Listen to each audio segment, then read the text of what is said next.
ప్రభువును కనపరిచి మహిమ పరుద్దుగాక. అందరికి వచ్చిన దేవుని బిడ్డలారా, ఒక పల్లవి చరణం పాట పాడుకొని ప్రభువును ఘనపరిచి మహిమ పరుద్దుగాక. ఆశ్చర్యకరుడో ఎన్నా మన దేవుడు, అద్భుత కరుడో ఎన్నా, ఆశ్చర్యకరుడో ఎన్నా మన దేవుడు అద్భుత. అందరం స్వరములు లోపల పెట్టున. ఆశ్చర్యకరుడో ఎన్నా మన దేవుడు, అద్భుత కరుడో ఎన్నా, అన్నన్న అద్భుత కరుడో ఎన్నా. కన్న తల్లి నిన్ను మరచినా, నిన్ను నేను మరువలేదనేను. కన్న తల్లి నిన్ను మరచినా, నిన్ను నేను మరువలేదనేను. అన్నన్న తోడై నిలిచేను, నీ హృదయలో శాంతి నిలిపేను. అన్నన్న తోడై నిలిచేను, నీ హృదయలో. స్వరములు కలపలేవరు. ఆశ్చర్య, కొంచెం స్వరములు పెంచడము.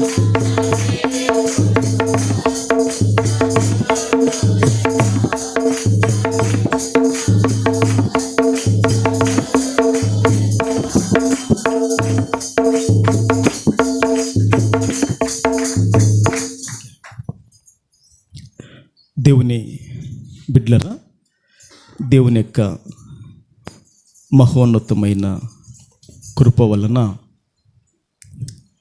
గురువారం రోజు, శుక్రవారం రోజు, శనివారం నిన్నటి దినాన దేవుని దాసుల ద్వారా నేను మీరందరూ కూడా వాక్యం ద్వారా బలపరచబడమని నేను విశ్వసిస్తున్నాను. ప్రభుకు మహిమ కలుగునుగాక. ఈ ఆదివారము దేవుని బిడ్డలారా, మనందరి ధ్యాన నిమిత్తమై పరిశుద్ధ గ్రంథములో నుండి ప్రవక్త అయిన హెజ్కేల్ గ్రంథం, పరిశుద్ధ గ్రంథములో నుండి ప్రవక్త అయిన హెజ్కేల్ గ్రంథం, పేజీ నెంబరు 706, పేజీ నెంబర్ 706. దేవుని బిడ్డలారా, మరొకసారి జ్ఞాపకం చేస్తున్నాను, నిదానంగా చదవాలి. ఎందుకంటే దేవుడు మనందరినీ కూడా లోపల బయట సమకూర్చాడు. ఇది దేవుని సంఘం. నేను దేవుని ఎదుట, మీ ఎదుట జాగ్రత్త వాక్యం చెప్పాలి కనుక భయంతో భక్తితో ఉంటాను. ప్రభుకు మహిమ కలుగునుగాక. ప్రవక్త అయిన హెజ్కేల్ గ్రంథం 23వ అధ్యాయము 18వ వాక్యం ఒక్కటే మాత్రం మనం చదువుకోవాలి. 18వ వాక్యం మాత్రమే.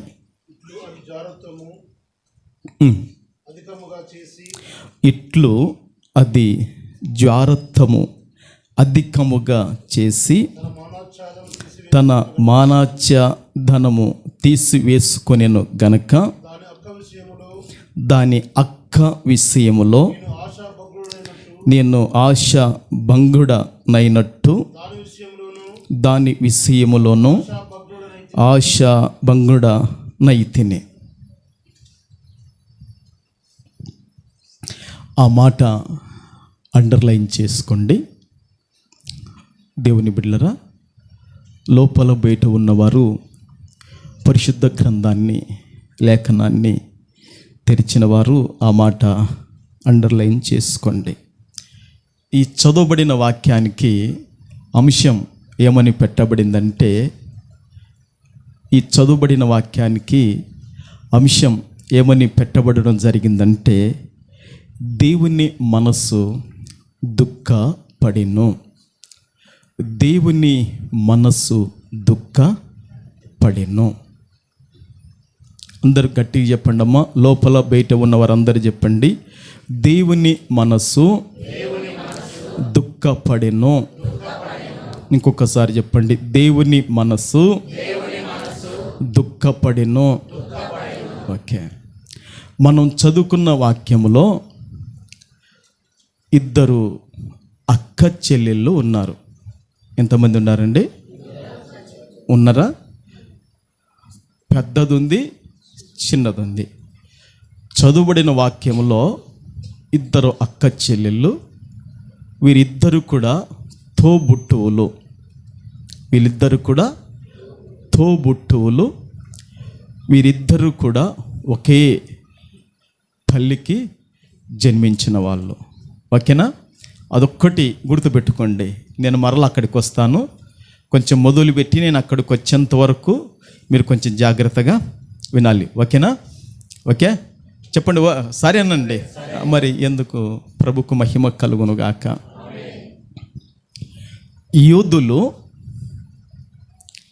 యూదులు అనబడిన వారు బబులోను చెరకు, నేను మీ తలకాయలన్నీ చూస్తుంటాను, ఎవరు వింటున్నారో ఎవరు వినలేదని చూస్తుంటాను జాగ్రత్తగా. యూదులు బబులోను చెరకు క్రీస్తు పూర్వము 593 నుండి 571 కాలములోని మొదటి సంవత్సరములలో జరిగిన చరిత్ర ఆధారాలే హెజ్కేలు గ్రంథానికి రుజువు. హెజ్కేలు ఈ పుస్తకానికి, హెజ్కేలు యొక్క చుట్టకు, హెజ్కేలు యొక్క ఈ గ్రంథానికి రుజువులు ఏంటనేటివి నేను ముందు మీకు చెప్తున్నాను. ఏ కాలములో ఎప్పుడు అనేది చెప్పాను. దేవుని బిడ్డలారా, యూదులు బబులోనుకు చెరకు ఎప్పుడు వెళ్ళారు? ఏ టైములంటే క్రీస్తు పూర్వములో 593 నుండి 571 కాలములోని ఆ సంవత్సరములలో జరిగిన చరిత్ర ఆధారాలే ఈ యొక్క హెజ్కేలు గ్రంథానికి రుజువై ఉందని ఒకటి మీకు తెలియజేస్తున్నాను, గుర్తుపెట్టుకోండి. సరేనా? రెండోది, దేవుని బిడ్డలారా,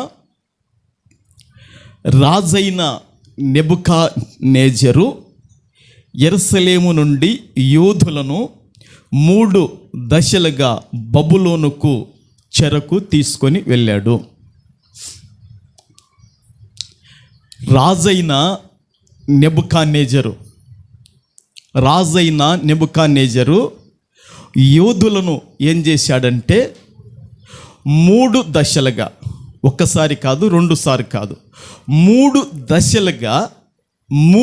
దశలుగా యూదులను ఏం చేశాడంటే బబులోనుకు చెరకు పట్టుకొని పోయాడు.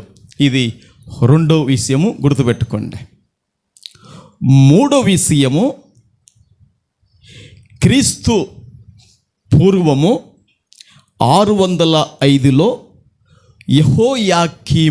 యెహోయాకీము ఉంటాడు, యెహోయాకీను ఉంటాడు. ఇద్దరు ఉంటారు యూదా రాజులు.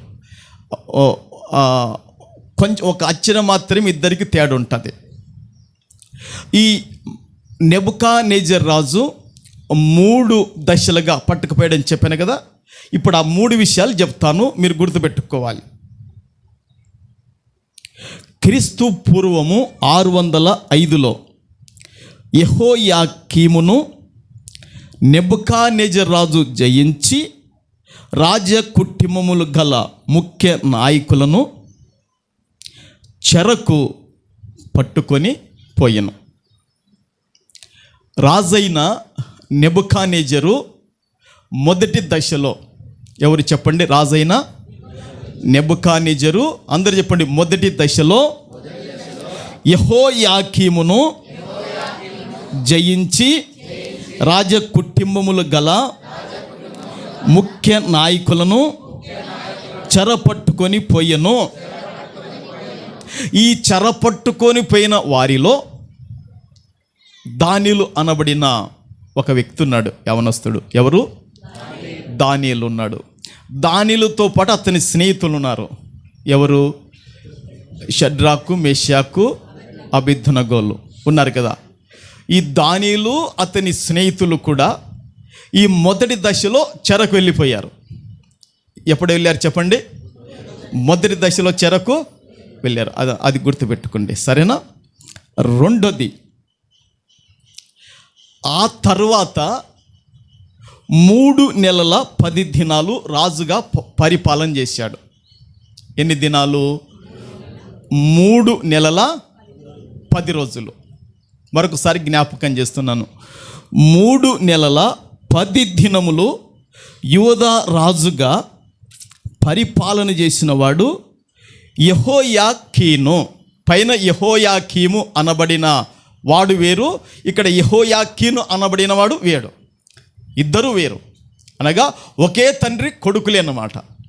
యెషయా అని ఒక ఆయన ఉన్నాడు, యూదులకు రాజు. అతనికి 4 కుమారులు పుడతారు, అందులో వీరు కూడా ఇద్దరు అనేది మీకు జ్ఞాపకం చేస్తున్నాను. ఈ యెహోయాకీను రాజైన నెబుకద్నెజరు మీద ఏం చేస్తాడంటే కలహిస్తాడు. ఏం చేస్తాడు? కలహిస్తాడంటే తిరుగుబాటు చేస్తాడు, విరోధిగా నిలబడతాడు. అప్పుడు రాజైన నెబుకద్నెజరు 2వ దశలో వస్తాడు. ఏం చేస్తాడు?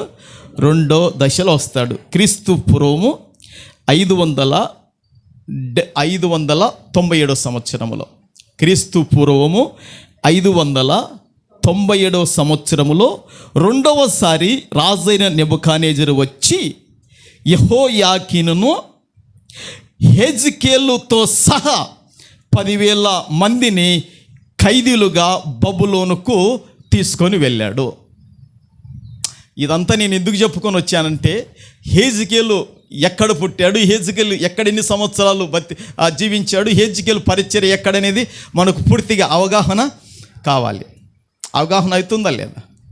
ఏమా ఇప్పుడు 2వ దశలో ఎక్కడండి? 2వ దశలో ఎవరు వచ్చారు చెప్పండి? ఎవరు వచ్చారు? ఎక్కడికి వచ్చాడు? యెరూషలేముకు, యూదుల మీదకి వచ్చాడు. ఏ సంవత్సరం? 597, క్రీస్తుపురం 597. అప్పుడు ఎవరిని? యెహోయాకీనును ఆ రాజుతో పాటు ఎవరిని చెరపట్టాడు? హెజ్కేల్. ఇక్కడ ఉన్నాడు కదా, అది అందుకే హెజ్కేల్ను తర్వాత వీరితో పాటు 10,000 మందిని ఏం చేశాడని చెరబట్టుకొని వెళ్ళాడు. ఇది 2వ దశలో. ఎక్కడికండి? ఎక్కడికి చెరబట్టుకొని పోయాడు? బబులోనుకు చెరబట్టుకొని పోయాడు. ఓకేనా? అక్కడ వరకు అర్థమైందిగా. బబులోనుకు చెరబట్టుకొని వెళ్ళాడు. హెజ్కేలు యెరూషలేము నగరంలో 25 సంవత్సరాలు జీవించాడు. 25వ ఏట యవన కాలములో ఈ యెహోయాకీనుతో పాటు చెరలోకి వెళ్ళాడు. ఆడి వరకు గుర్తుపెట్టుకోండి. ఆ తరువాత 3వసారి మరలా నెబుకద్నెజరు వచ్చాడు. ఎక్కడికి వచ్చాడు? యెరూషలేముకు వచ్చాడు, యూదుల మీదకి వచ్చాడు. 3వసారి వచ్చాడు క్రీస్తు పూర్వము 586లో. 586లో అనేక దినములు ముట్టడి వేశాడు. అప్పుడు సిద్కియా పాలన చేస్తున్నాడు. అప్పుడు ఎవరు పాలన చేస్తున్నారు? సిద్కియా పాలన చేస్తున్నాడు. ఇతడు చాలా దుర్మార్గుడు. ఇతడు దేవుని మాటలకు భయపడడు. ఆ సేవకుడు చెబితే వినడు. దేవుని బిళ్ళరా, చాలా చాలా కఠినుడు సిద్కియా అనబడిన ఈ వ్యక్తి. నెబుకద్నెజరు, దేవుని బిడ్డలారా, నెబుకద్నెజరు తన సైన్యంతో వచ్చి 3వ దశలో ఆ యెరూషలేమును ముట్టడి వేశాడు. యెరూషలేమును ఏం చేశాడు? ముట్టడి వేసి దేవుని బిడ్డలారా, యెరూషలేములోని దేవుని మందిరాన్ని, ప్రాకారాన్ని ఏం చేశాడంటే నేలమట్టము చేశాడు. ఏం చేశాడండి? నేలమట్టము చేశాడు. ఈ నేలమట్టం చేశాడు. ఈ 2వ దశలో హెజ్కేలు వెళ్ళారు కదా. అప్పుడు హెజ్కేలుకి ఎంత వయసు? 25 సంవత్సరాలు చెప్పాను. ఎంత వయసు? 25 సంవత్సరాలు. 25 సంవత్సరాలు ప్రవక్త అయిన హెజ్కేలుకు. దేవుని బిళ్ళరా, ఈ ప్రవక్త కావటానికి ఇప్పుడు హెజ్కేలు ఎక్కడున్నాడు? బబులోన్లో ఉన్నాడు. అతడు ఎక్కడ నివాసం చేశాడు అది కూడా చెప్తాను, వినండి కొద్దిగా. 25 సంవత్సరాలు యెరూషలేములో పెరిగి పెద్దవాడయ్యాడు. దేవుని బిడ్డలారా, ఆ దేవుని సేవకు రావటానికి, ఆ దేవుని పరిచర్యలకి రావటానికి దేవుని బిడ్డలారా అతనికి శిక్షణ ఎన్ని సంవత్సరాలు తీసుకున్నాడంటే 5 సంవత్సరాల శిక్షణ తీసుకున్నాడు. ఎన్ని సంవత్సరాలు తీసుకున్నాడు? 5 సంవత్సరాల శిక్షణ తీసుకున్నాడు. నేనైతే 2 సంవత్సరాలు తీసుకున్నాను. ఎన్ని సంవత్సరాలు? అంతే కదా. అతను ఎన్ని సంవత్సరాలు తీసుకున్నాడు? 5 సంవత్సరాలు శిక్షణ తీసుకున్నాడు. దేవుని బిడ్డలారా, ఈ 5 ఇదొక 25 మొత్తం హెజ్కేలుకు ఎన్ని సంవత్సరాలు నిండినాయి? 30 సంవత్సరాలు నిండినాయి. 30 సంవత్సరాలు నిండినాయి. ఈ 30 సంవత్సరాల్లోపు తల్లిదండ్రులు ఏం చేశారంటే దాటకూడదని వివాహం చేశారు. దేవుని బిడ్డలారా, దాటకూడదని ఏం చేశారు? వివాహము చేశారు. మరి మన సంఘములు కూడా యేసురత్నమన్న రత్నమ్మక్క కూడా 30 దాటకూడదని రవికి వివాహం చేశారు. ప్రభుకు మహిమ కలుగునుగాక. ఈ ప్రసంగం తయారు చేసేటప్పుడు రవి నాకు జ్ఞాపకం వచ్చాడు. దేవునికి మహిమ కలుగునుగాక.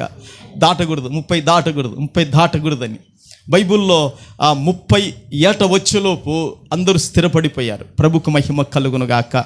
యేసేపు దేవుని బిడ్డలారా సింహాసనం మీద కూర్చున్నాడు 30 వచ్చేలోపు. దావీదు కూడా 30 వచ్చేలోపు రాజు అయిపోయాడు. యేసుక్రీస్తు ప్రభుల వారు కూడా 30 ఏట వచ్చేలోపు సువార్త ప్రకటించడం ప్రారంభించాడు. చప్పట్లు కొట్టి ప్రభును ఘనపరచుదుగాక. హల్లెలూయా. సమయం అనేది, వయసు అనేది చాలా ప్రాముఖ్యం. సమయం దాటిపోకూడదు, వయసు దాటిపోకూడదు మన జీవితంలో. ప్రభుకు మహిమ కలుగునుగాక. అందుకే దేవుని బిడ్డలారా నేను కరెక్ట్గా 10కి వచ్చి ప్రారంభించాను. ఎన్ని గంటలకు వచ్చి? 10కి వచ్చి ప్రారంభం చేశాను. దేవుని బిడ్డలారా, సంఘ బిడ్డలు ఎప్పుడన్నా అది వాళ్ళ ఇష్టం. మీకు దేవుడైనప్పుడు మీరే చెప్పాలి లెక్క, నాకేం తెలియదు. దేవునికి మహిమ కలుగునుగాక. ఒకసారి చప్పట్లు కొట్టి ప్రభువును ఘనపరచుదుగాక.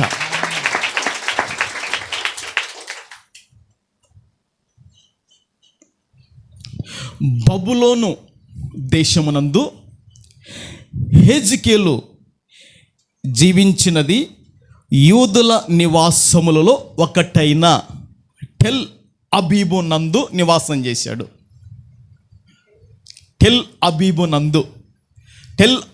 నందు ఆ యూదులు చెరకు వెళ్ళారు కదమ్మా. అమ్మ బేటున్న వాళ్ళు వినండి. యూదులు చెరకు వెళ్ళారు కదా, వీళ్ళు ఎక్కడున్నారంటే టెల్ అబీబు నందు ఉన్నారు. వారి మధ్యలో హెజ్కేలు ప్రవక్త ఏం చేశాడు? నివాసము చేస్తున్నాడు. తన భార్యతో కలిసి అక్కడ వారి మధ్యలో నివాసము చేస్తున్నాడు హెజ్కేలు.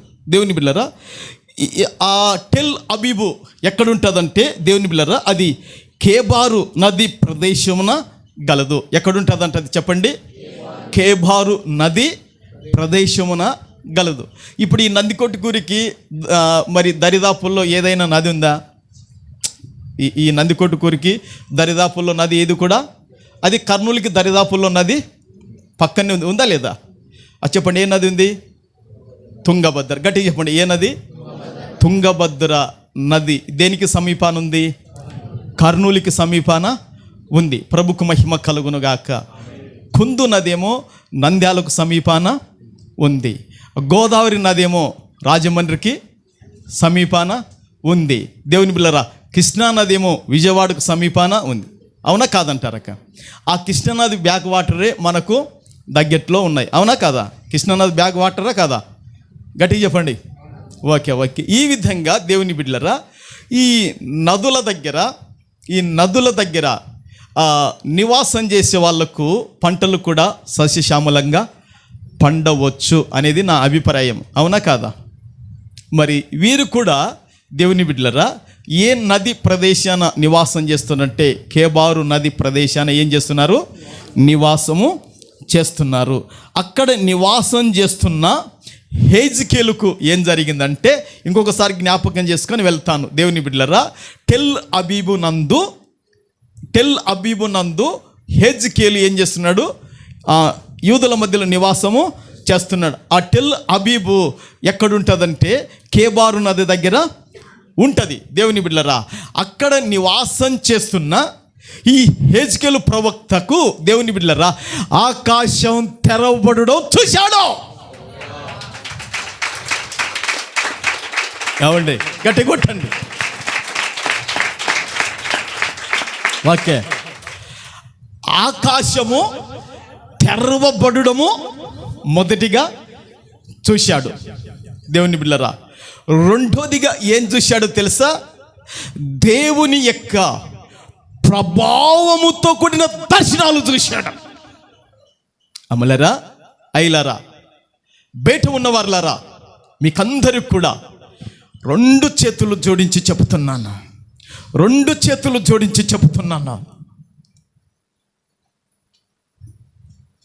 దేవుని వాక్యం ఏం మాట్లాడుతుందో తెలుసా?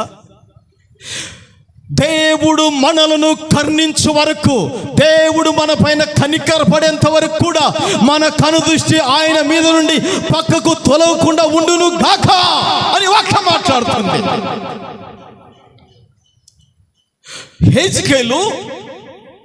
హెజ్కేలు దేవుని బిడ్డలారా, తన ప్రజల యొక్క బానిసత్వాన్ని చూస్తున్నవాడు, తన ప్రజల యొక్క ఇబ్బందిని చూస్తున్నవాడు, తన ప్రజల యొక్క ఇరుకును చూస్తున్నవాడు, తన ప్రజల యొక్క ఆ నెమ్మది లేని స్థితిని చూస్తున్న వ్యక్తికి, దేవుని బిడ్డలారా, దేవుడు ఏం చేశాడంటే ఆకాశం తెరవబడడము, హెజ్కేలు కళ్ళతో చూడడం మొదలు పెట్టాడు.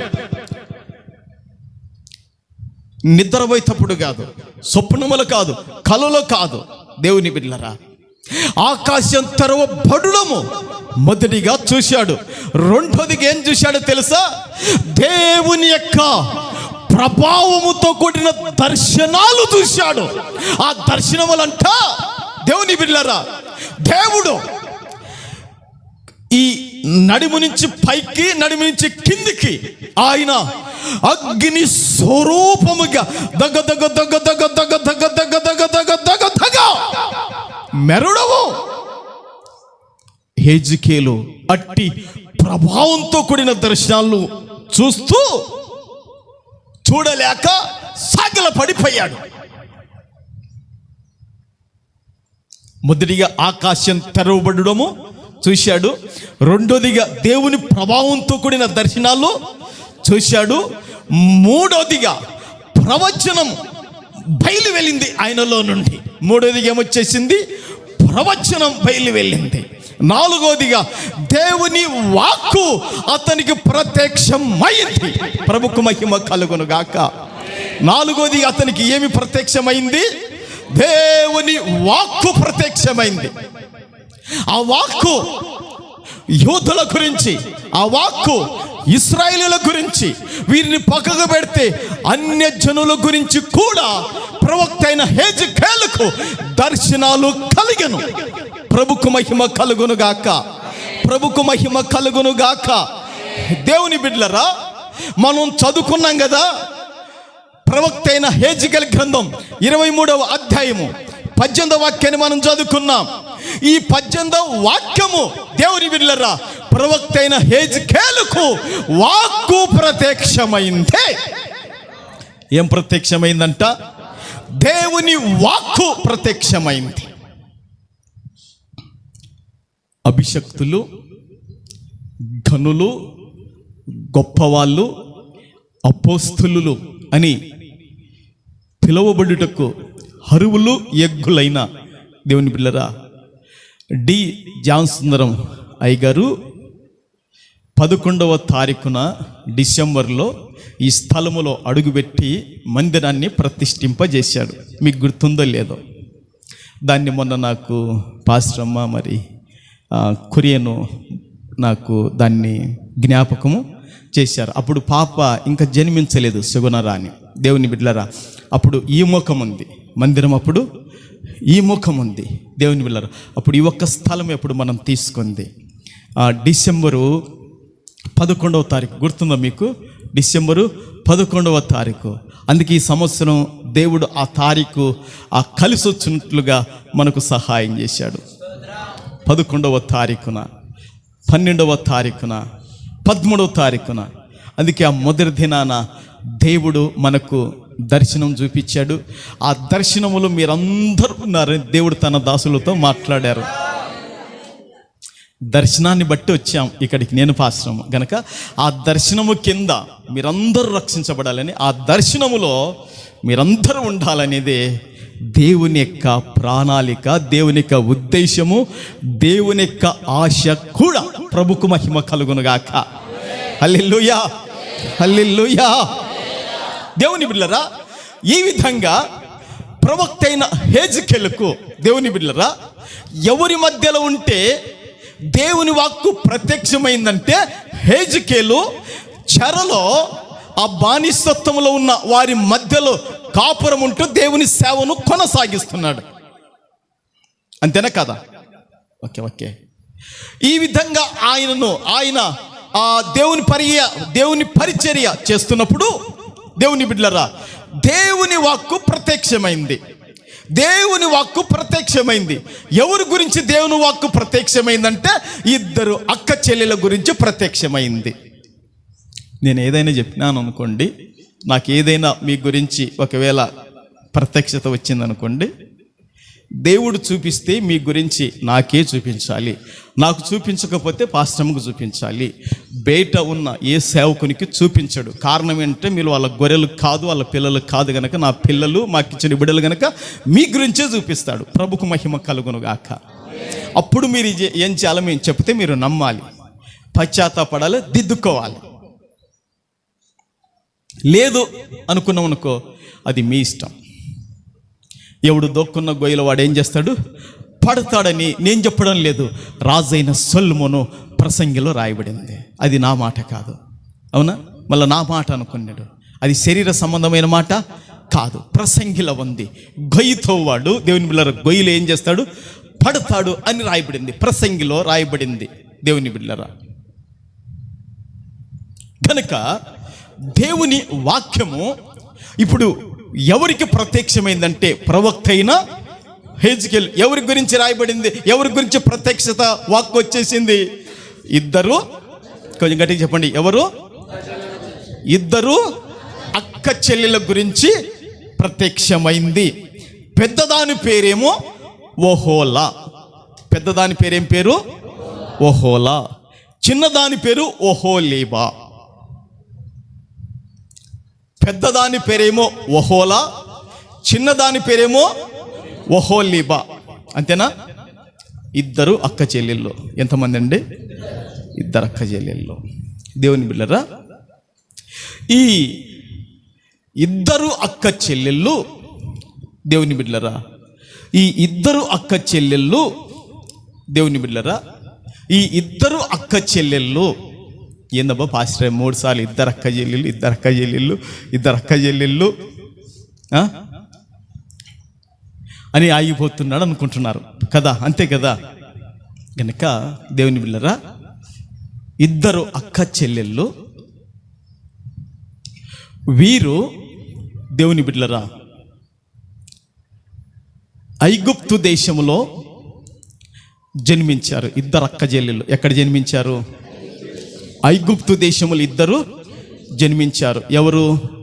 అక్క చెల్లెళ్ళు. పెద్దామె పేరు ఓహోలా, చిన్నదాని పేరు ఓహోలీబా. వీళ్ళిద్దరూ కూడా ఐగుప్తు దేశంలో జన్మించారు. ఐగుప్తు దేశంలో జన్మించిన వీళ్ళు, ఈజిప్టు దేశంలో జన్మించిన వీళ్ళు, దేవుని బిడ్డలారా, ఇద్దరు యవనస్తులైపోయారు. ఇద్దరికి పడుచు వయస్సు, ఇద్దరికి యవన వయస్సు వచ్చేసింది.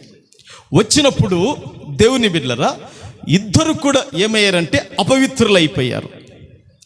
ఇద్దరు కూడా దేవుని బిడ్డలారా వారు అయోగ్యులైపోయారు.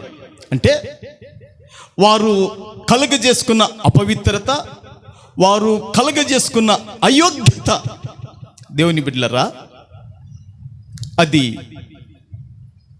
చాలా బాధకరమైనది, చాలా దుఃఖకరమైనది, చాలా అది అసహించుకునే కార్యాలు ఇద్దరు కూడా అక్క చెల్లెలు ఏం చేశారంటే చేశారు. నేను అవన్నీ చూపడం లేదు, చేశారు, ఇద్దరు చేశారు. చేస్తే వీళ్ళిద్దరు అక్క చెల్లెలు కలిసి ఒక వ్యక్తిని పెళ్లి చేసుకున్నారు. ఇద్దరు కలిసి ఎవరిని చేసుకున్నారు? ఒకే వ్యక్తిని ఏం చేసుకున్నారు? పెళ్ళిని చేసుకున్నారు. ఆయన చేసుకోలే, వీళ్ళే చేసుకున్నారు. ఏమండి? అతనైతే చేసుకోలే, వీళ్ళే ఇద్దరు కలిసి ఏం చేసుకున్నారు? నీవు మాకు పెనిమిటిగా ఉంటే సరిపోతుంది, నువ్వు మాకు భర్తగా ఉంటే సరిపోతుంది, నువ్వు మాకు యజమానునిగా ఉంటే సరిపోతుందని ఇద్దరు అక్క చెల్లెలు కలిసి ఒక్కరిని ఏం చేసుకున్నారు? వివాహం చేసుకున్నారు. దేవుని బిడ్డలారా, వివాహం చేసుకున్నారు. మొదటిది మరి ఎవరు? ఓహోలా, రెండవది ఓహోలిబా. ఇద్దరు పెళ్లి చేసుకున్న తర్వాత దేవుని బిడ్డలారా, పెద్దది ఏమైందంటే దేవుని బిడ్డలారా, భర్తతో కాపురం చేస్తూ, భర్తతో ఉంటూ, యజమానుతో ఉంటూ, ఈ పెద్దదాని కన్ను, ఈ పెద్దదాని చూపు దేవుని బిడ్డలారా ఇతరుల పైన పడిపోయింది. దీని చూపు, దీని కన్ను ఇతరుల పైన పడిపోయింది. గుర్తుపెట్టుకోండి. ఆడి వరకు దేవుని బిడ్డలారా, ఫస్ట్ దారి తప్పిపోయింది పెద్దది.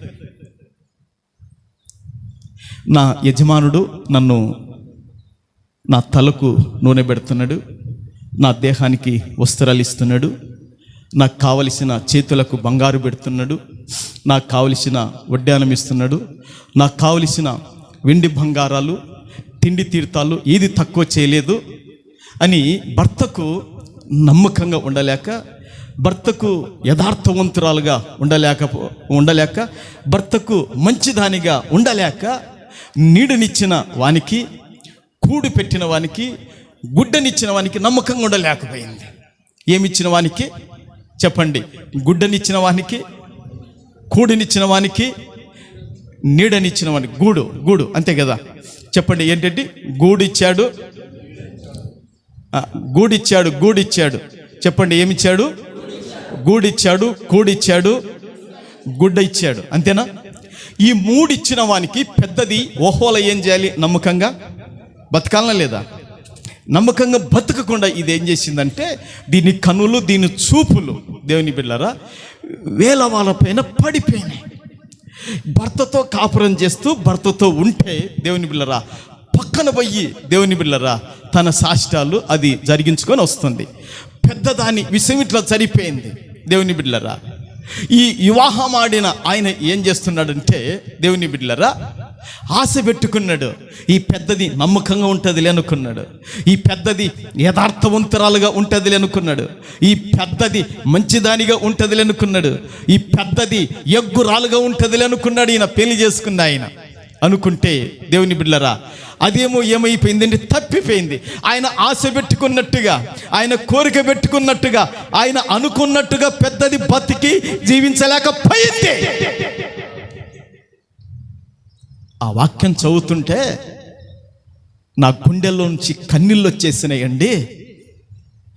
ఆశ భంగుడ నైతినంటున్నాడు అంటే దేవుని యొక్క ఆశ ఏమైపోయింది? భంగమైపోయింది. నేను ఒక మాట అంట మీ కాపరిగా, దేవుని బిడ్డలారా, పిల్లలు చిన్నగా ఉన్నప్పుడు వాళ్ళ మీద మనకు ఆశలు దండిగా ఉంటాయి. వాళ్ళు 10th క్లాస్ ఇంటర్ వచ్చేసేలోపు దేవుని బిడ్డలారా వాళ్ళ మొబ్బుతనాన్ని బట్టి దేవుని బిడ్డలారా మన ఆశలు, కోరికలు, తల్లిదండ్రులు ఏమైపోతాయి? ఆశ భంగమైపోతుంది. మనకేమైపోతుంది? అవునంటారా కాదంట? చిన్నగా ఉన్నప్పుడు పిల్లల మీద చాలా ఆశలు పెట్టుకుంటాం. దేవుని బిడ్డలారా, నా కొడుకును ఒక మంచి స్థాయిలో నేను చూడాలా, నా పిల్లలను, నా కుమార్తెను ఒక ఉన్నతమైన స్థితిలో నేను చూడాలి అనుకుంటాం. దేవుని బిడ్డలారా, తండ్రి ఆశించినట్టుగా, తల్లి ఆశించినట్లుగా పిల్లలు, కుమారులు కావచ్చు, కుమార్తెలు కావచ్చు, దేవుని బిడ్డలారా తల్లిదండ్రి ఆశించిన విధానంలో పిల్లలు ఎదగలేకపోతే, పిల్లలు ఫలించలేకపోతే, పిల్లలు దేవుని బిడ్డలారా చురుకుతనములో ఉండలేకపోతే ఏమైపోతుందంటే, తండ్రి పెట్టుకున్న ఆశ, తల్లి పెట్టుకున్న ఆశ పిల్లల విషయంలో ఏమైపోతుందంటే భంగమైపోతుంది. అక్కడ వివాహం ఆడిన వ్యక్తి కూడా ఏమైపోయాడంటే ఆశ భంగుడనైతినంటున్నాడు. అంటే ఆయన పెట్టుకున్న ఆశ, ఆయన పెట్టుకున్న కోరిక, ఆయన పెట్టుకున్న తలంపులు, ఆయన పెట్టుకున్న ఊహలు, ఆయన పెట్టుకున్న ఆలోచనలన్నీ కూడా దేవుని బిడ్డలారా బూడిదలో పోసిన పన్నీరు వలె అయిపోయింది. అప్పట్లో కొట్టు ఒకసారి.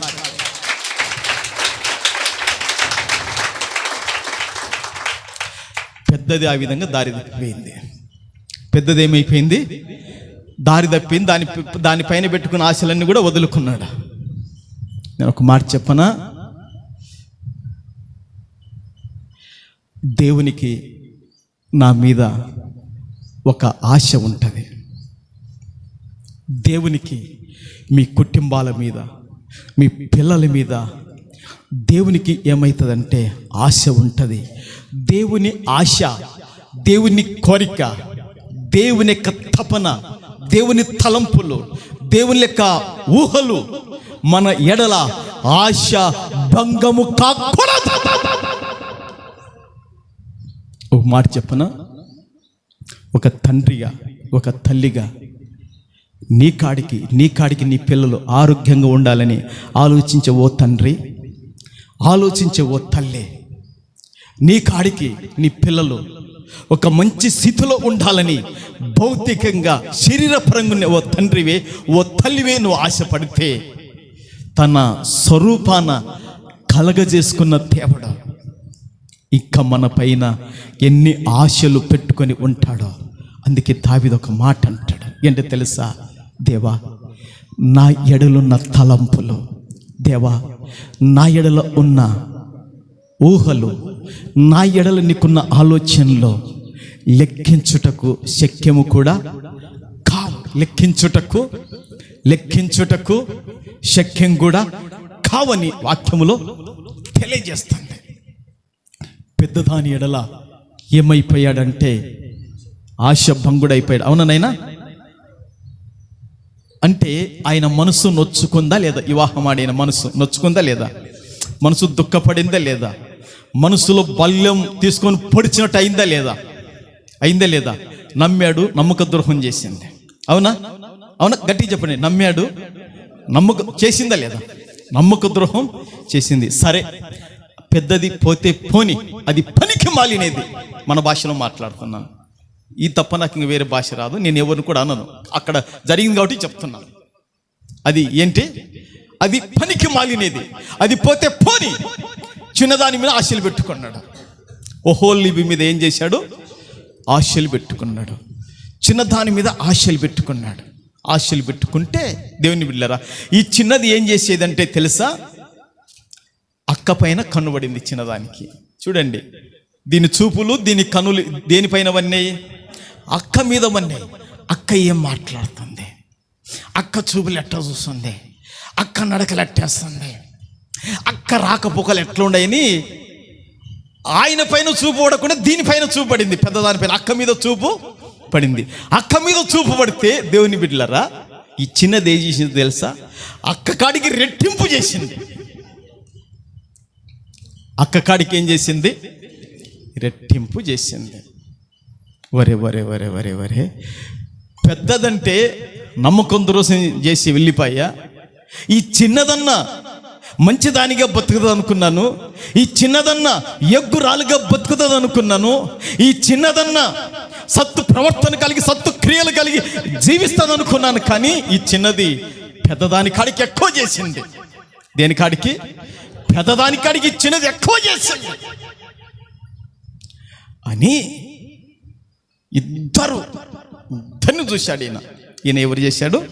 ఇద్దరిని చూశాడు. చూసి దాన్ని బట్టి బాధపడ్డాడు. దాన్ని బట్టి ఆయన మనస్సు నలిగిపోయింది. దీన్ని బట్టి కూడా ఆయన మనస్సు ఏమైపోయింది? దుఃఖపడి, బాధపడి విరిగిపోయింది. దీనిపైన దీని మనసు విరిగిపోయింది. అమ్మా, మీ కాపరిగా నేను చెప్పే మాట ఏందో తెలుసా? ప్రభువా, నాకు మనస్సుంది, నీకు మనస్సుంది.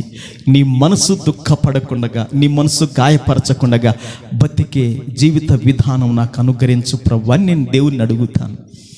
అర్థమవుతుందో లేదు ఈ మాట? ప్రభుకు మహిమ కలుగును గాక. చప్పట్లు కొడతారా?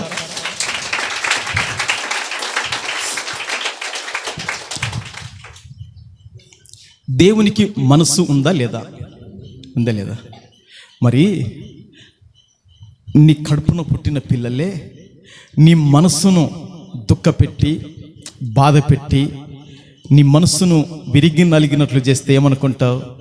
వాడు పుట్టకున్నా కూడా బాగుండు, అది పుట్టకున్నా కూడా అనుకుంటావా లేదు? చెప్పమ్మా, అనుకుంటావా లేదా? కారణం ఏంటంటే నీ పిల్లలు నిన్ను ఏం చేశారు? నీ మనసు విరుగునట్లుగా మాట్లాడారు, అవునా? నీ మనసు విరుగునట్లుగా ప్రవర్తించారు, నీ మనసు విరుగునట్లుగా వాళ్ళు జీవిస్తున్నారు, నీ మనసు విరుగునట్లుగా వారు ప్రవర్తిస్తున్నారు. కనుక ఇది పుట్టకుండా కూడా బాగుండు, వీడు జన్మించకుండా కూడా బాగుండు, మా బ్రతుకు మేము బతుకుదాము అనుకుంటారు మీరు. మరి ఈ పెద్దది ఒహోలా, చిన్నది ఒహోలిబా, ఇద్దరు కలిసి వివాహమాడారు. ఆ వివాహమాడిన వ్యక్తి వారికి, దేవుని బిడ్డలారా, ఉండటానికి ఏం చేశాడంటే గూడుని ఇచ్చాడు, కట్టుకోవటానికి గుడ్డనిచ్చాడు. దేవుని బిడ్డలారా, తర్వాత ఏమిచ్చాడు? కూడును కూడా ఇచ్చాడు, బ్రతికి అభివృద్ధి చెందటానికి ఇచ్చిన ఆయనకు ఏం చేశారంటే ఇద్దరు, దేవుని బిడ్డలారా, విశ్వాసఘాతుకులైపోయారు. ఏమైపోయారు? అవునా కాదా? ఏమైపోయారు? విశ్వాసఘాతుకులయ్యారు. నేను పెట్టుకున్న అంశం ఏంటంటే దేవుడు దుఃఖపడెను కనుక వాళ్ళు పాడైపోయారు. దేవుడు దుఃఖపడెను, వారు పాడైపోయారు. వాక్య ఈ ఇద్దరు కూడా ఎట్లా బతికారు? విశ్వాస పాత్రులుగా బతికారా? విశ్వాసఘాతుకులుగా బతికారా?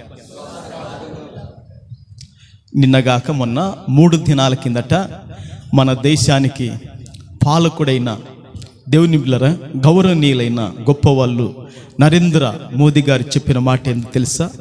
విశ్వాస పాత్రులుగా బతకండి, విశ్వాసఘాతుకులుగా బతకకండి అన్నాడు. అర్థమైంది లేదు ఈ మాట మీకు? ఏమండి, ఎట బతకాలంట? విశ్వాస పాత్రులుగా మనం ఏం చేయాలా? బతకాల. కానీ విశ్వాసఘాతులుగా బతకూడదని ఎవరన్నారు? మన పాలకుడు అన్నారు. ప్రభుకు మహిమ కలుగును గాక. మన దేశ పాలకుడు అన్నాడండి. దేవుని బిడ్డలారా, ఇక్కడ ఒహోలా, ఒహోలిబా ఇద్దరు కూడా ఏమైపోయారంటే విశ్వాసఘాతుకులుగా బతికారు. బతికిన వీరిని బట్టి ఆయన ఏమంటున్నాడు? వివాహమాడిన ఆయన అంటే నేను ఆశాభంగుడనైతిని అంటున్నాడు. దేవుని బిడ్డలారా, నీ పిల్లల మీద నువ్వు పెట్టుకున్న ఆశ విషయములో ఓ తండ్రిగా, ఓ తల్లిగా నువ్వే ఆశాభంగుడవు, భంగురాలవైపోతే మరి దేవుడు మనందరి మీద కూడా ఆశ పెట్టుకున్నాడని మరొకసారి ప్రభు పేరట నేను మీకు తెలియజేస్తున్నాను. ప్రభుకు మహిమ కలుగును గాక. ఒహోలా అంటే దేవుని బిడ్డలారా, షోమ్రోను పట్టణము. షోమ్రోను ఇశ్రాయేలుకు రాజధాని. అది పెద్దది, అంటే 10 గోత్రములు గలది. మీకు జ్ఞాపకం చేస్తున్నాను దేవుని బిడ్డలారా. ఇప్పుడు షోమ్రోను పట్టణం ఉంది కదా, ఒకసారి చెప్పండి, ఏ పట్టణము? షోమ్రోను పట్టణము ఇశ్రాయేలు వారికి రాజధాని. ఇశ్రాయేలు వారికి ఏమైంది? రాజధాని. ఈ అక్కడ అది రాజధాని ఉంటూ అక్కడ 10 గోత్రములను ఏం చేస్తుంది? పాలన చేస్తుంది. గనక దాన్ని ఏమన్నాడు దేవుడైన యెహోవా అంటే, దేవుని బిడ్డలారా, అది పెద్దది అన్నాడు. దాన్ని ఏమన్నాడు? పెద్దది అన్నాడు. దాన్ని ఒహోలా, ఒక స్త్రీకి దాన్ని పోల్చి దేవుడు మాట్లాడాడు. ఎవరి ద్వారా? హెజ్కేలు ప్రవక్త ద్వారా మాట్లాడాడు. గుర్తుపెట్టుకోండి. ప్రభుకు మహిమ కలుగును గాక. ఒహోలా అంటే షోమ్రోను. ఒహోలా అంటే ఏంటి చెప్పండి? షోమ్రోను. షోమ్రోను దేనికి రాజధాని? ఇశ్రాయేలు వారికి రాజధాని. ఇశ్రాయేలీలు ఎన్ని గోత్రాలు ఉన్నారు? వాళ్ళు 10 గోత్రాలు. ఓకే, ఇడికి అర్థమైందిగా. సరే, దేవుని బిడ్డలారా, చిన్నది ఏది? ఒహోలిబా. చిన్నదాని పేరు ఏం పేరు? ఒహోలిబా. ఒహోలిబా అంటే యెరూషలేము నగరము. ఒహోలిబా అంటే ఏంది? యెరూషలేము నగరము. వీళ్లకు దీన్ని చిన్నదానికి ఎందుకు పోల్చాడంటే వీళ్ళకు 2 గోత్రాలే పాలన చేయటానికి. సంవత్సరం అంతేనా? ఎన్ని గోత్రాలు? 2 గోత్రాలే. పెద్దదేమో షోమ్రోను, చిన్నదేమో యెరూషలేము. దేవుని బిడ్డలారా, పెద్దది ఏంది చెప్పండి? షోమ్రోను. చిన్నది యెరూషలేము. దేవుని బిడ్డలారా, ఈ పెద్దదాన్ని షోమ్రోనుకు పోల్చి దేవుడు ప్రవక్త అయిన హెజ్కేలుతో మాట్లాడుతున్నాడు. చిన్నదాన్నేమో యెరూషలేము నగరాన్ని, యూదా వారిని బట్టి దేవుడు ఏం చేస్తున్నాడంటే ప్రవక్త అయిన హెజ్కేలుతో మాట్లాడుతున్నాడు. ప్రభుకు మహిమ కలుగును గాక. పెద్దది చూడు, చిన్నది చూడు. నువ్వు అనుకుంటున్నావు హెజ్కేలు పెద్దదేమో ఆషూరు వారిలో చెరకు వెళ్ళిపోయింది, చిన్నదేమో బబులోనికి చెరకు వెళ్ళిపోయింది. అసలు వీళ్ళు అలాంటి చెరకు వెళ్ళటానికి కారణం ఏంటో తెలుసా? ఐగుప్తు దేశంలో వారు నన్ను ఏం చేశారంటే ఎడబాశారు. నేను వారిని ఎడబాయలేదు, నేను వారిని విడవలేదు, నేను వారికి దూరం కాలేదు, నేను వారిని విసర్జించలేదు, నేను వారిని త్రోసివేయలేదు, నేను వారిని పక్కకు పెట్టలేదు. కానీ వారే నన్ను పక్కకు పెట్టారు, వారే నన్ను త్రోసివేశారు, వారే నన్ను అలక్ష్యం చేశారు, వారే నన్ను విడనాడారు. కానీ నేను వారిని ఏమాత్రం విడనాడలేదు. ఆయన ప్రేమ స్వరూపుడు, ఆయన కనికర స్వరూపుడు, ఆయన మహావాత్సల్యత కలిగిన వాడు, ఆయన కనికర స్వరూపుడు.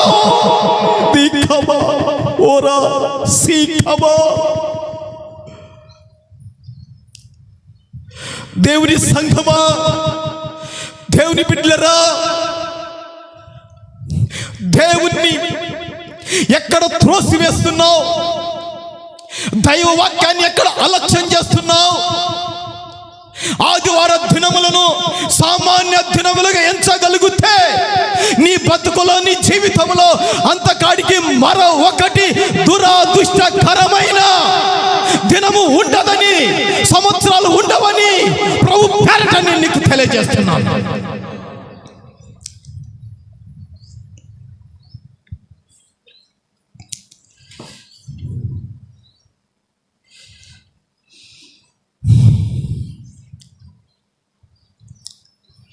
ఇప్పుడు పెద్దది ఏదని చెప్పాను? షోమ్రోను. ఓకేనా? ఇప్పుడు షోమ్రోను దాని కన్నులు, దాని చూపులు దేవుడైన యెహోవాను విడిచాయని చెప్పాను కదా. ఇప్పుడు వీళ్ళ కన్నులు, వీళ్ళ చూపులు ఎవరి పైన పని అంటే దేవుని బిడ్డలారా, మొదటిగా దేవుని పైన ఆశ పెట్టుకోకుండా స్నేహితుల పైన ఆశ పెట్టుకున్నారంట. ప్రతి దానికి రెఫరెన్స్ ఉంది, నేను చూపను. ప్రభుకు మహిమ కలుగునుగాక. నా టైంకి నేను ముగించుకుంటాను. అమ్మా వినండి, వినండి, వినండి, వినండి. ఇప్పుడు ఒహోలా, అంతేనా? ఒహోలా, షోమ్రోన్ ఇశ్రాయేలు రాజు. కానీ అమలరా, అయ్యలరా, ఇశ్రాయేల్కు రాజైన సహచరులు, మంత్రులు కావచ్చు, సైన్యాధిపతులు కావచ్చు, అధికారులు కావచ్చు, వీళ్ళందరి చూపు నేత్రాలు ఎవరి పైన పన్నాయి అంటే దేవుని పైనుంచి మల్లుకొని స్నేహితుల పైన పన్నాయి అంట. ఎవరి పైన వన్నాయి? స్నేహితుల పైన వన్నాయి. మొదటిగా వీళ్ళ చూపు. దేవుని బిడ్డలారా, స్నేహితుల కానుంచి వీళ్ళ చూపులు ఇక కొంచెము తేరి చూచారు, ఇంకా కొంచెము సైన్యాధిపతుల మీద చూపు పడిందంట. ఎవరి పైన పడిందంట? మూడోదిగా అధికారుల మీద చూపు పడిందంట. నాలుగోదిగా అందము గల యవనస్తుల మీద, పర్సనాలిటీ కలిగిన యవనస్తుల మీద చూపు పడిందంట. అంటే ఈ అందము కలిగిన యవనస్తుల మీద ఎందుకు చూపబడిందంటే వీరు మన దేశానికి ఏమైనా ఉపయోగపడతారేమని, యుద్ధములో పోరాడి నిలబడతారేమోను కొంచెం అట్లా మీకు టచ్ చేస్తున్నాను. అక్కడికి 4, అక్కడికి ఎన్ని? 4, 5. ఆసూరు వారిని ఏం చేసిందంటే వారి మీద చూపుబడి వారిని ఏం చేసింది? వెంబడించింది. వెంబడించి అమ్మా వారితో పాటు ఏం చేసిందంటే పాపములో పడిపోయింది. వారితో పాటు అక్రమాలలో, అతిక్రమాలలో, దుర్వ్యసనాలలో, దేవుడు అసహించుకునే వాటిలో పడిపోయింది. ఎవరు? పెద్దది ఒహోలా, షోమ్రోన్, ఇశ్రాయేల్ వారు పడిపోయారు. పడిపోయి దాని చేత ఏమైపోయారంటే అపవిత్రులు అయిపోయారు. అపవిత్రమైన ప్లేట్లో భోజనం చేస్తారా? అపవిత్రమైన కర్చీపుతో మీ చేతులు దుడుచుకుంటారా? అపవిత్రమైన బట్టలను మీరు కట్టుకోగలుగుతారా? లేదే. దేవుని బిడ్డలారా, దేవుని సంఘమా, ఈ షోమ్రోను వారు ఓహోలా అని దేవుడు పోల్చి చెప్పాడుగా. వీరు దేవుని బిడ్డలారా 5 విధాలుగా దేవుని నుండి చూపును మలుపుకొని దేవుని పైన ఆశ పెట్టుకోకుండా, దేవుని పైన ఆధారపడకుండా వారు ఏం చేశారంటే ఈ విధంగా మళ్ళీ నందుకు వారు ఏమైపోయారంటే అపవిత్రులు అయిపోయారు దైవ దృష్టిలో. ఎవరి దృష్టిలో? దేవుని కన్నులకు, దేవుని నేత్రాలకు, దేవుని నయనాలకు.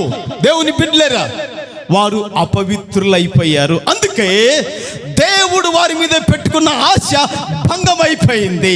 ఆశ భంగుడనైపోయానంటున్నాడా. దేవుడు షోమ్రోను వారిపైన ఆశ పెట్టుకున్నాడు. ఇశ్రాయేలు వారిపైన ఆశ పెట్టుకున్నారు. వారు నా కొరకు నిలబడగలుగుతారు, వారు నన్ను సేవించగలుగుతారు, వారు నన్ను వెంబడించగలుగుతారు, వారు నాకు సాక్షిగా ఉండగలుగుతారు అనుకున్నాడు. కానీ దేవుడు అనుకున్నట్టుగా, దేవుడు తలంచినట్లుగా, బయట ఉన్నవారులారా దేవుడు ఊహించినట్లుగా వారు లేకపోయారు గనక ఏమైందో తెలుసా? దేవుడు ఆశ భంగుడైపోయి దేవునికి కోపం వచ్చింది. ఇంట్లో భార్య కోపం వచ్చింది అనుకోండి, దేవుని బిడ్డలారా, భర్త మట్టంగా ఉంటే సరిపోతుంది. ప్రభుకు మహిమ కలుగును గాక. భర్త కోపం వచ్చినప్పుడు భార్య కూడా మట్టంగా ఉండాలి, లేకుంటే పాకిస్తాన్కి ఇండియాకి యుద్ధం పడినట్టే ఉంటుంది. ఇంక యేసు రక్తమే. మీ కోపాలు ఎంత ఉంటే దేవుని కోపము? దేవుని బిడ్డలారా, దేవుని కోపము ఎంత ఉంటుంది? ఈ ఆశ భంగం అయిపోయింది కదా. ఎవరెడలా ఆశ భంగం అయిపోయింది? ఇశ్రాయేలు వారి ఆశ భంగము అయిపోయింది. ఇప్పుడు దేవుడు ఏం చేశాడు? దేవుని బిడ్డలారా, ఏం చేశాడంటే, దేవుని బిడ్డలారా, ఆషూరు వారికి ఏం చేశాడంటే అప్పగించాడు. ఆషూరు వారికి ఏం చేశాడు? అప్పగించాడు. ఆషూరు వారికి అప్పగించాడు. దేవుని బిడ్డలారా, వారి గృహాలు విడనాడారు, వారి పొలాలు విడనాడారు, వారి శాస్త్రం విడనాడారు. ఇప్పుడు దిక్కు లేని వాళ్ళైపోయారు. ఆషూరు యొక్క కబంధ హస్తాలలో వారు ఇరుక్కున్నారు. దేవుడు వారికి అప్పగించాడు. కారణం ఏంటంటే వారు అపవిత్రులు, అయోగ్యులైపోయారు. దేవుడు అనుకున్నట్టుగా నిలబడలేకపోయారు. దేవుని బిడ్డలారా, దేవుని సంఘమా, లోపల బయట ఉన్నవారులారా, దేవుణ్ణి ఎన్నడూ తూలనాడకండి.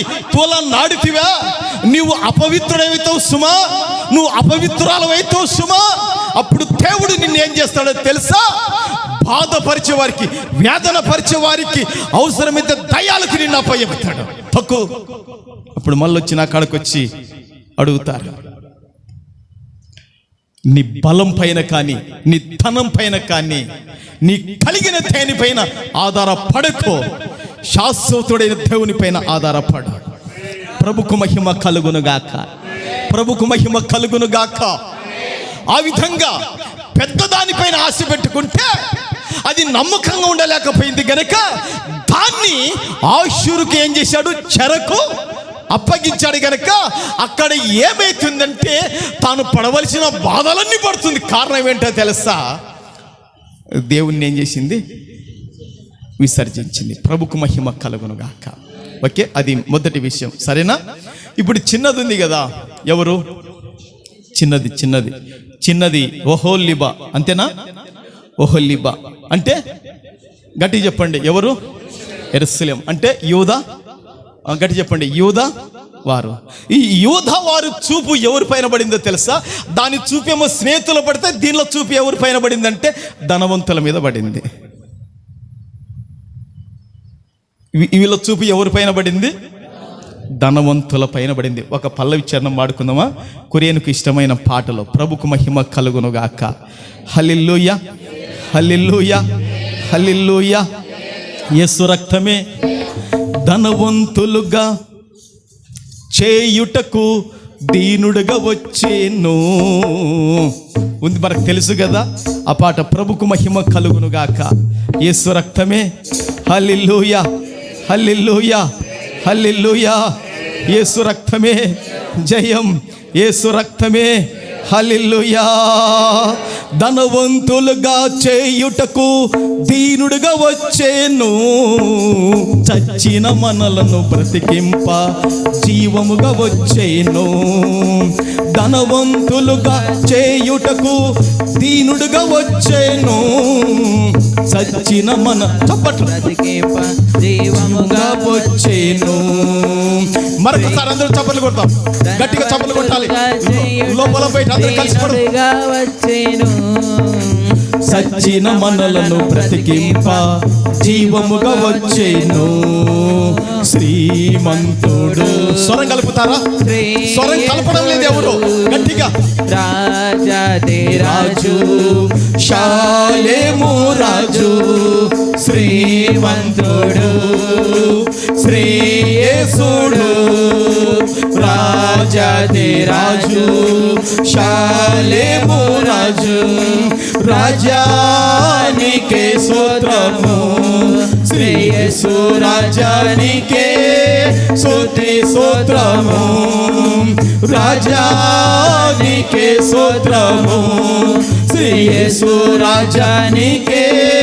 లోపల బయట కలిసి స్వరములు ఎత్తి పడదాం. జ్యోతిర్మయుని జననం సర్వలోకానికి సంబరమే సంబరమే, జగమంతా సంబరమే.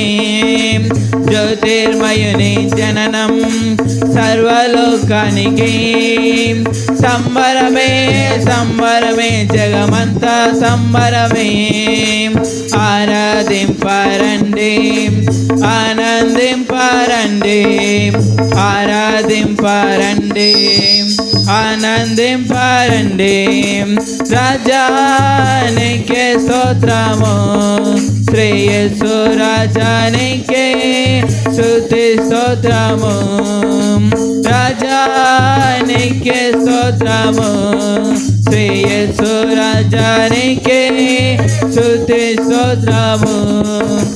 జ్యోతిర్మయుని జననం సర్వలోకానికి సంబరమే సంబరమే, జగమంతా సంబరమే.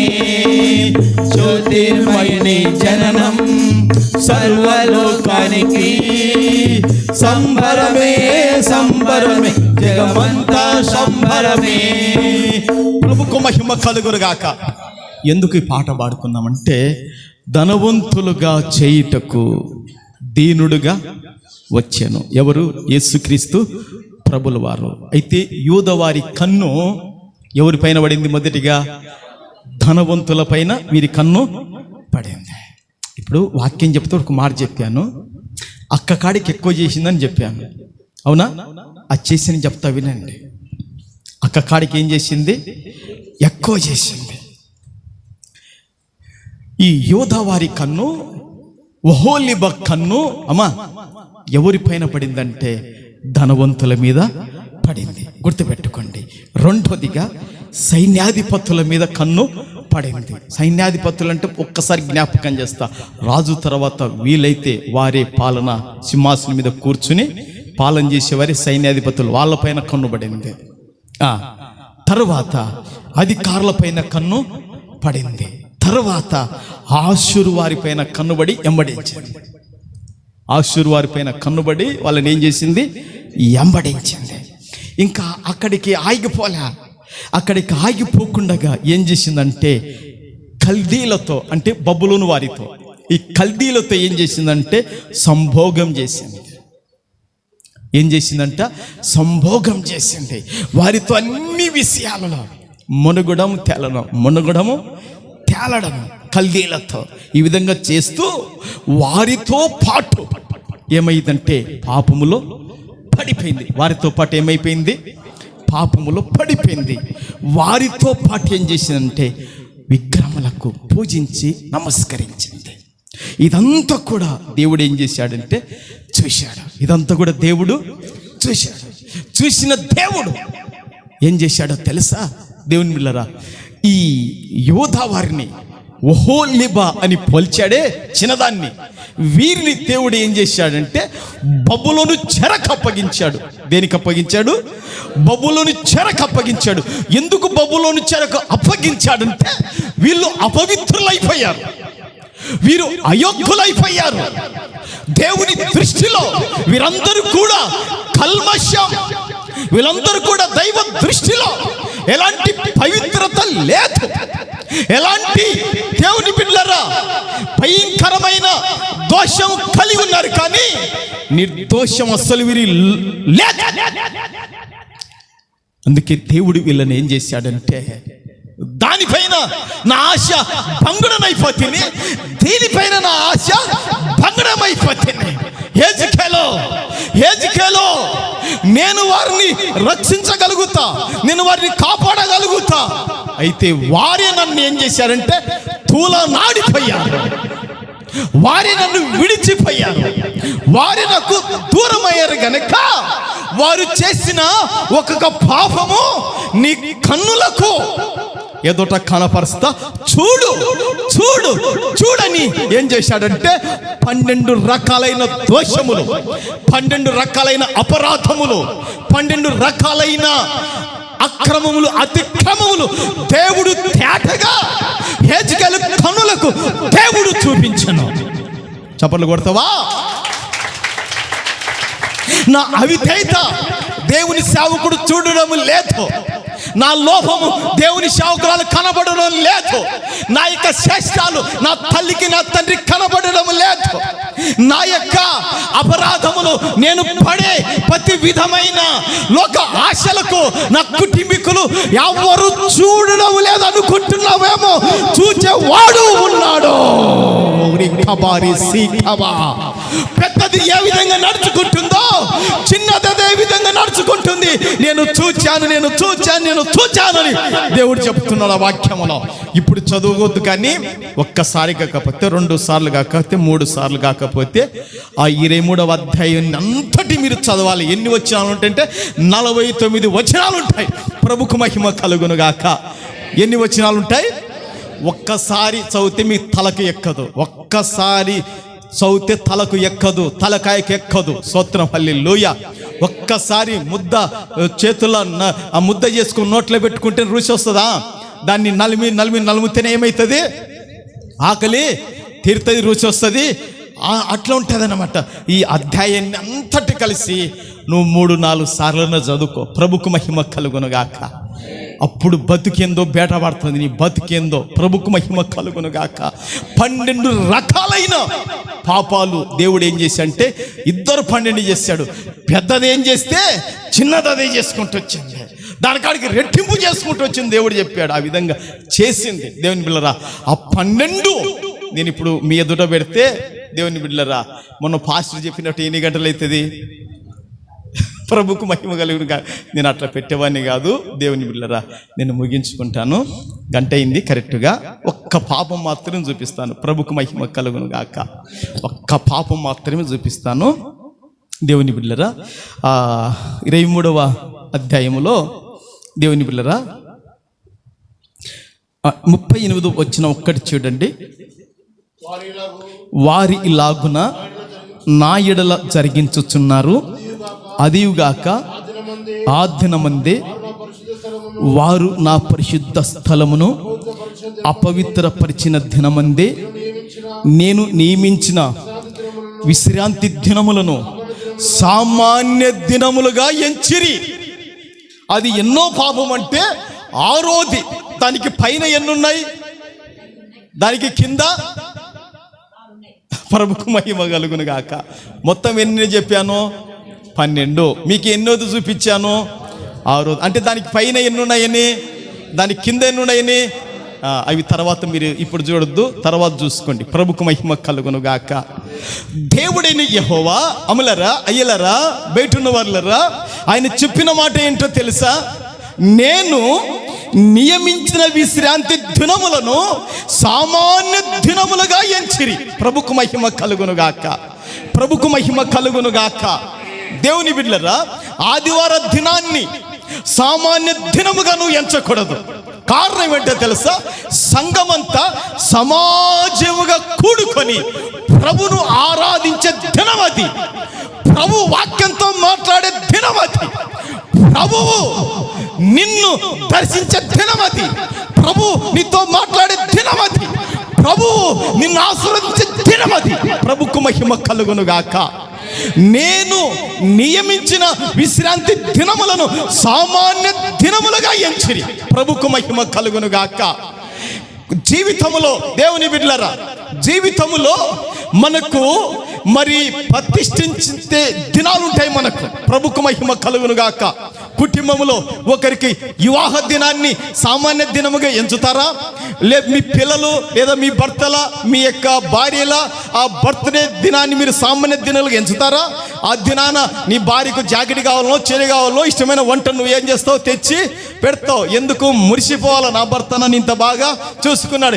వెంటనే తల్లికి ఫోన్ చేసి చెప్తుంది, వెంటనే తల్లికి ఫోన్ చేసి చెప్తుంది. ఆ తల్లి ఇంకా అందరికీ చెప్తుంది, బిడ్డలకు అందరికీ. ప్రభుకు మహిమ. అవునా కాదక్క నేను చెప్పేది? అమ్మా, నీ అల్లుడు కొత్త చీర తెచ్చినాడే, నీ అల్లుడు కొత్త వాచి తెచ్చినాడే. ఏం తెచ్చినాడు? కొత్త చీర తెచ్చాడు, కొత్త వాచి తెచ్చాడు, కొత్త చెప్పులు తెచ్చాడు. ఎందుకంటే నా బర్త్డే దినాన్ని సామాన్య దినముగా ఎంచలేదు. ఏ దినంగా? అవునా కాదక్క? ఏ దినంగా ఎంచలే?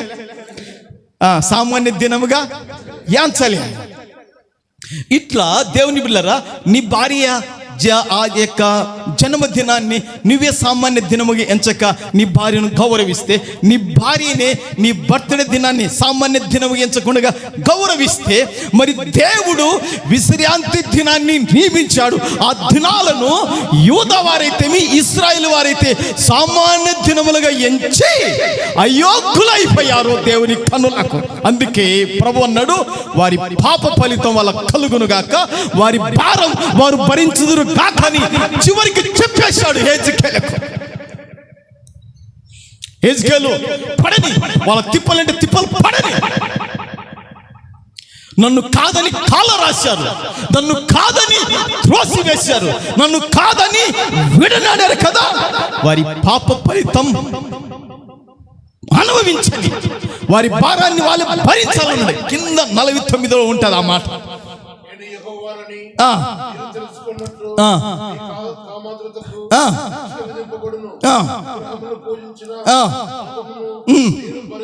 చూశారా? అక్కడ 2 శిక్ష ఉంది, తర్వాత భరించేది ఉందా లేదా? ఉందా లేదా? ఉందా లేదా? ప్రభుకు మహిమ కలుగును గాక. ప్రభుకు మహిమ కలుగును గాక. యేసు రక్తమే. ఇప్పుడు మీరున్నారు, మీరంటే ఇక్కడ కొందరు పెళ్లిళ్ళు కానులు ఉన్నారు. ఆ పెళ్లి లేని వాళ్ళకు వాళ్ళ భార్యలంటే వాళ్ళకు ఇష్టమే. ఇష్టమా కాదా? ఇష్టం కాదంటే ఇటుకైనకుంటుంది. ప్రభుకు మహిమ కలుగును గాక. ప్రభుకు మహిమ కలుగును గాక. ఏమి నన్ను ఇష్టం కాదంటివి, తర్వాత ఇంకొక దాన్ని చూసుకునివా ఇంకా ఉంటుంది. మీ భార్యలంటే మీకు ఇష్టమే, కానీ నీ కాళ్ళ మీద ఏం చెప్పి నిలబెట్టుకుంటావు? భారం అవుతుందే కదా? భారం అవుతుంది కదా? భారం అవుతుందే కదా? సులువుగా ఉంటుందా? ఏమో భారం అవుతుందా లేదా? మరి అదే చెప్తున్నాడు. నీ భార్య నీకు ప్రేమనే, కానీ కాళ్ళ మీద నిలబెట్టుకోలే. చిన్నగా ఉన్నప్పుడు ఊపుతుండ్రు, ఇప్పుడు ఎవరు ఊపుతావు?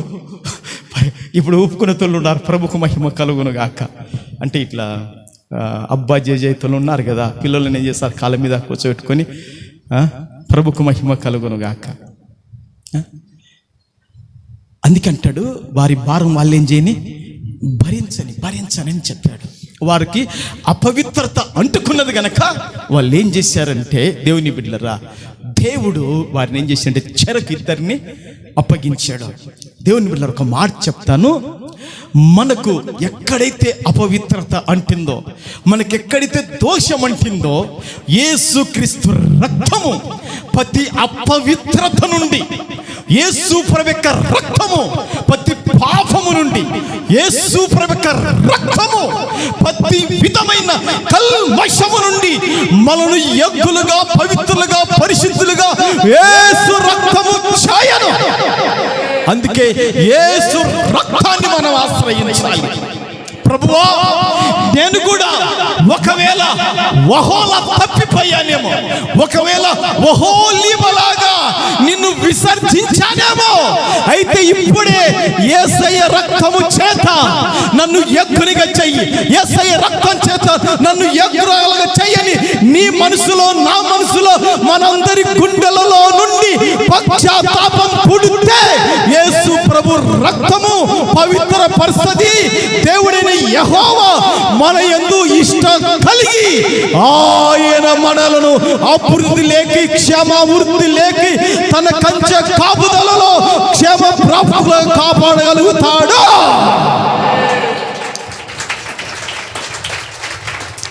అందరు కళ్ళు మూసుకోండి, ప్రార్థన చేద్దాం. హల్లెలూయా హల్లెలూయా హల్లెలూయా హల్లెలూయా హల్లెలూయా హల్లెలూయా హల్లెలూయా. క్లుప్తమైన ప్రార్థన చేసుకుందామండి, క్లుప్తమైన ప్రార్థన చేద్దాం. పరిశుద్ధుడైన మా తండ్రి, సర్వాధికారివైన యేసు ప్రభువా, పరిశుద్ధాత్ముడవైన దేవా, నీకు వందనాలు, స్తోత్రాలయ్యా.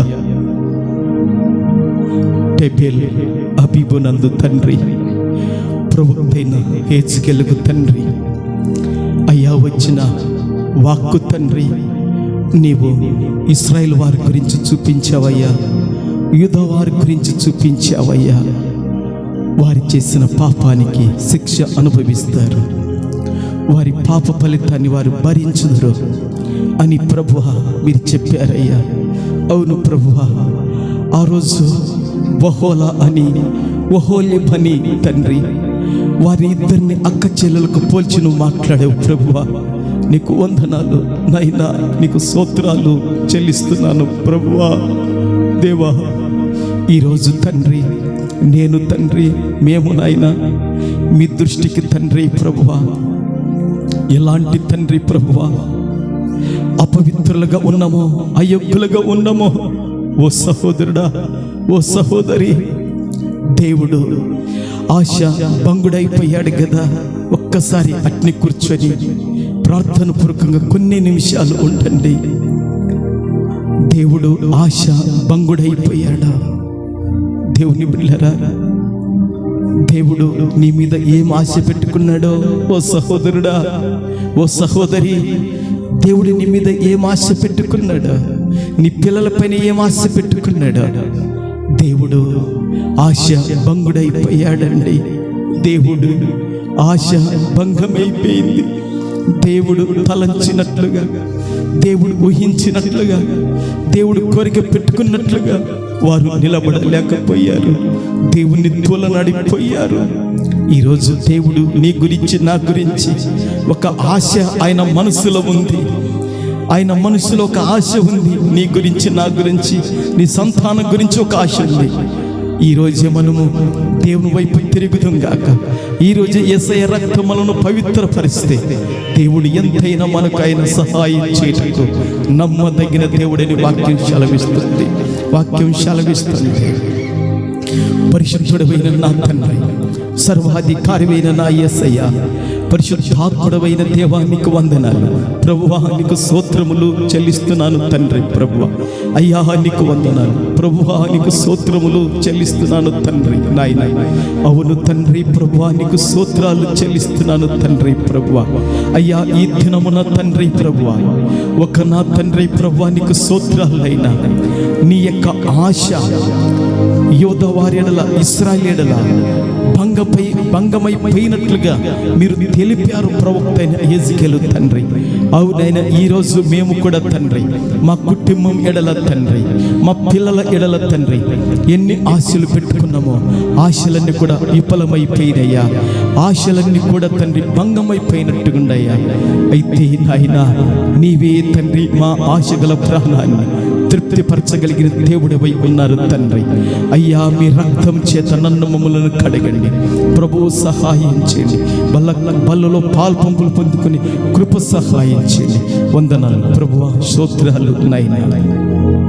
పరిశుద్ధుడైన తండ్రి నా యేసు ప్రభువా, నా యొక్క పరిశుద్ధాత్ముడవైన దేవ, విత్తబడిన మాటలు 30, 60, 100 మీరు ఫలింప చేయమని ప్రార్థన చేస్తూ నిన్ను స్తుతిస్తున్నాను తండ్రి. స్తోత్రాలు తండ్రి. వచ్చిన నిబిడలందరూ కూడా తండ్రి, వారి విషయంలో నువ్వు ఆశ భంగుడు కాకుండగా నైనా బిడ్డలెడల నువ్వు ఏం ఆశ పెట్టుకున్నావో, బిడ్డల మీద నీ మనసు ఏంటో అది బిడ్డలు చేసి ఆశీర్వదించబడాలి, శాపగ్రస్తులు కాకూడదు ప్రభువా. ఆ రోజు ఇశ్రాయేలు వారు, యూదా వారు తండ్రి ప్రభువా, మిమ్మలను విడిచి దేవా నీకు స్తోత్రాలు, మిమ్మలను విడిచి ప్రభువా అయ్యా నా తండ్రి వారు శాపగ్రస్తులైపోయారు ప్రభువా. అయ్యా తండ్రి ప్రభువా, మా జీవిత ప్రియాంత మిమ్మల్ని అత్తుకొని యేసు రక్తంలో కడగబడుతూ తండ్రి, మీ దృష్టిలో ఎల్లప్పుడూ తండ్రి నిర్దోషులుగా తండ్రి ప్రభువా అయ్యా నా తండ్రి నీ సన్నిధానములో తండ్రి ప్రభువా నిందారహితులుగా మేము నడుచుకొనున్నట్లు తండ్రి కృప చూపమని ప్రార్థన చేస్తున్నాను తండ్రి. ఈ ప్రార్థన ఆలకించి కృప చూపించి మహిమ పొందాలని పరిశుద్ధుడు మా రక్షకుడైన యేసుక్రీస్తు నామములో అడుగుచున్నాను పరమ తండ్రి. ఆమేన్, ఆమేన్, ఆమేన్.